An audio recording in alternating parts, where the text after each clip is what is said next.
তাদের অস্থায়ী আছে, তাদের স্থায়ী করতে হবে।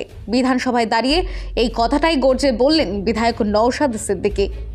স্বাস্থ্য দপ্তরের অধীনে কাজ করা হাজার হাজার contractual CHO, community health officer বছরের পর বছর ধরে ছুটছে হাসপাতাল থেকে গ্রাম বাংলায়, অথচ চাকরির কোনো নিশ্চয়তা নেই।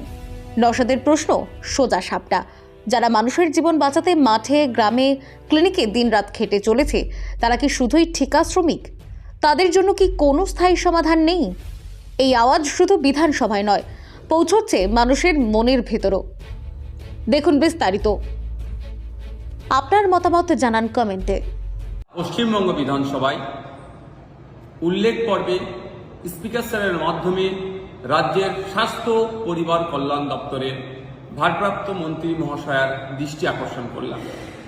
কমিউনিটি হেলথ অফিসারদের বেতন বৃদ্ধি এবং যে সমস্ত কমিউনিটি হেলথ অফিসার এখনো অস্থায়ী রূপে কাজ করছেন তাদেরকে স্থায়ীকরণের আবেদন করলাম।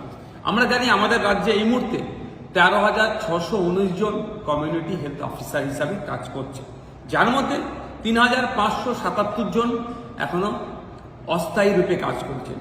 অস্থায়ী রূপে যারা কাজ করছেন তাদের স্থায়ীকরণের সাথে সাথে তাদের যারা স্থায়ী ভাবে কাজ করছেন তাদের বেতন কাঠামো কেন্দ্রীয় সমহারে নয়। আমাদের প্রতিবেশী রাজ্য উড়িষ্যা, ওখানকার কমিউনিটি হেলথ অফিসারদের যা বেতন আমাদের রাজ্যের সেই বেতন নাই। তেলেঙ্গানা, বিহার এমন অনেক রাজ্য আছে কেন্দ্রীয় সমহারে তারা বেতন দিলেও আমাদের রাজ্যে তারা পাচ্ছে না।